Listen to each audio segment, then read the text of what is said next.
Do you care how many times you hit the snooze? Wake up, Lo-Fi listeners. Oh, yeah, Lofi Poli Sci podcast coming at you. Season 5 is underway. Michael Pickering here with a brand new top 10 list. Last year we did the top 10 global events to watch 2021. Let's go ahead and see how this year's list shapes up and compares to last. Will we have a lot of repeat customers? Will we have more new additions? Will people's places change order? Let's find out. To the list, let's go. Number 10. This thing called the UN. That's right, over the past 2 years, the United Nations has come under quite a bit of fire. Although, that's really nothing new, That's been the norm since 1948 when it all got started. But things have been adding up in a big kind of way, and this year just may be a tipping point. We'll have to wait and see. Number 9, military coups. Last year we had 5 countries with militaries that overthrew their civilian elected government. Write in if you know which ones they are. And will we have more? Question mark. No one seems to do anything about it. Nope. Not a single thing was done. What makes us think anyone's going to do something about it if it happens again this year? United Nations. Oh, throwing shade already. But also, a couple of those coups from last year are supposed to transition back to civilian government this year. We'll wait and see if that happens for sure. Number 8, Tunisia's fall from democracy. Tunisia, the North African country that started the Arab Spring, a movement that overthrew dictators in multiple countries. Tunisia, the only one that democratized successfully, and the people became much freer for it. Tunisia went upside down last year when the president took over the country and suspended parliament. If Tunisia doesn't transition back to democracy, then the Arab Spring will have no countries that successfully overthrew their authoritarian governments to become freer. And the history books will change the way they look at those events forever. Number 7, natural disasters and climate change. There were so many natural disasters last year. And there were some big positive steps taken at COP26, the International Climate Change Summit that took place. But this year is the year to see if all those countries that signed on to battle climate change really go back home and do anything they promised. Eyes open, Lo-Fi listeners. Number 6, global immigration. The movement of people from one country to another. It really doesn't seem like countries liked people from other countries crossing into their borders last year. We had so many major immigration crises around the world. Last year, the year before, and the year before that. What's this year going to look like? Question mark. Number 5, China's One Belt and Road Initiative. This would have been higher, but the global economy is still a little bit shaky, and progression on the Belt and Road Initiative had apparently slowed to some degree on global trade routes last year. But the economy will bounce back. And once it does and this program gets underway full steam ahead again, eyes wide open on China, people. Number 4, Iran and Saudi Arabian relations. Last year, we started hearing rumors of these two countries, these two rivals, talking things out. If these two countries would actually become allies and collaborate, this would drastically change the dynamics of Middle Eastern politics, as well as greatly impact the global economy. Not to mention, we'd hopefully see an end to the Yemeni civil war. Number 3, Russia versus the West. Russia and Europe and the US have been going through rising tensions the past year, but that's really starting to amp up this year. Be it about Alexei Navalny being put in prison in Russia, or be it about Belarus, be it about Ukraine, be it about NATO, be it about everything. Russia is making some pretty hefty demands and making some bold moves. How will the West deal with this? Because we all know the UN ain't gonna do shit. Number 2, the European Union falling apart. The story of Poland and Hungary. The UK and Brexit is done, and it has been for a year now. But now, more than ever, Poland and Hungary are acting like they want to walk a different path than that pro-democracy EU style. And if this continues, and those two countries do think about leaving, this would have major implications for the future of the EU project, as well as the strength and unity of the West when it comes to standing up against, I don't know, maybe Russia, question mark?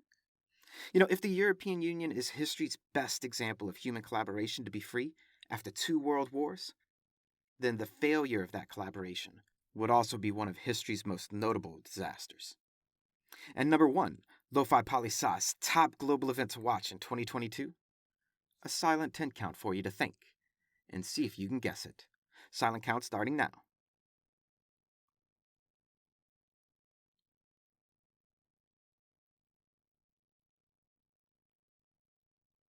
And our number one for 2022? Chile's new constitution.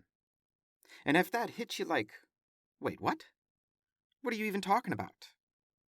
I know. I hear you. So hear me. The South American country of Chile, a democracy, a really strong and free democracy. Well, the people voted and decided they wanted a new constitution. And they've been working on that constitution. And this summer, it should be ready to unveil and then put to a vote for the entire country to decide if this is, in fact, the new democratic constitution that they want. They are completely redoing their democracy, people. You see, we bear witness to things like military coups, democratic backsliding, wars, all kinds of examples of people losing their freedoms around the world. Chile, though, is a shining example of how some people, lots of people in fact, are pushing forward. Chile is an example of people saying, we want something better. And Chile is saying, we're not afraid to go and get it. All too often in democracies, people use the excuse that, the people who built a country knew what they were doing, and thus, you can't go about changing things like a constitution. To that, I say shenanigans. To that, I say bullshit. And to that, Chile says bullshit. And watch them as they soar. I can't wait to see what they do with this new constitution. Chile, you're my number one this year. And there you have the list, people. But now, as we do for any list, let's dig a little deeper. And first off, let's talk about things from last year's list that didn't make this year's. And we have the internet, Akon City, the evolution of U.S. foreign policy, Russia and Navalny, the pro-democracy Russian politician, Afghanistan and the Taliban peace talks, the Syrian civil war, and the Yemeni civil war and man-made famine. All in all, 7 of last year's 10 did not make the list. Let's run down a quick why to each of those. So the internet, overall, it got weaker and more controlled by governments across the world last year. Akon City, the futuristic city in Senegal, West Africa, we've heard almost no movement on that city over the past year. The evolution of U.S. foreign policy has been slow. Really slow. Russia and Navalny, well, they put him in jail, and that seems to be that. We haven't heard very much at all about this story.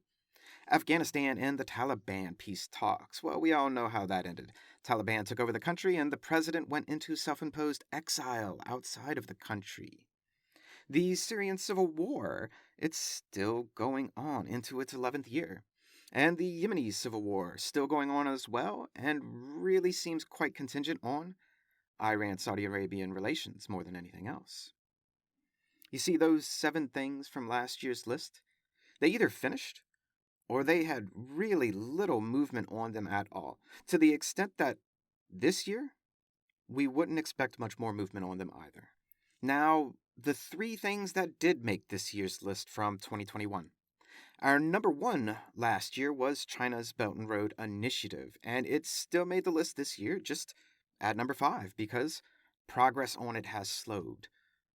But still, this has enormous implications for the future of the international economy and global power dynamics moving into the future. And our number 5 last year was Thailand and Democracy, as Thailand had a military coup in 2014 and transitioned back to democracy in 2019, only not to be a democracy because the leader of the coup is now the elected prime minister running the country. Imagine that. But this is the blueprint by which all the other coups that happened last year are using at the moment. So by extension, we're still talking about Thailand's coup and transition when we're talking about the military coups that happened last year and potential ones that happened this year. But military coups overall are number 9 on our list this year. And our number 7 from 2021 was European Union and United Kingdom economic relations, and Brexit, which by extension made it to this year's list, in so much as European relations or European Union relations with Poland and Hungary. And the increasing deterioration of the EU as a whole, really. And that's why I made it number 2 on our list this year. So, overall, there's a lot of change to this year's list, which, to me, well, go figure. There's always lots going on in the world today, you know? Things change, things happen, but the planet keeps on spinning.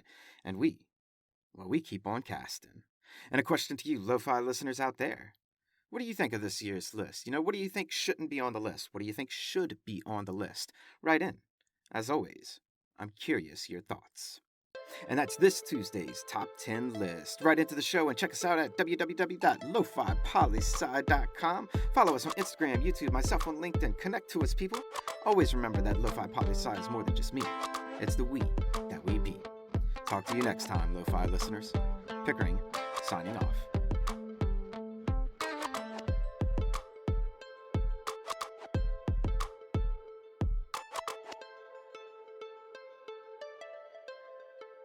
A little behind the scenes for all you out there sticking around. I use Notepad to write episode outlines so I don't have to see it when I misspell things, because I'm a horrible speller. Now you know.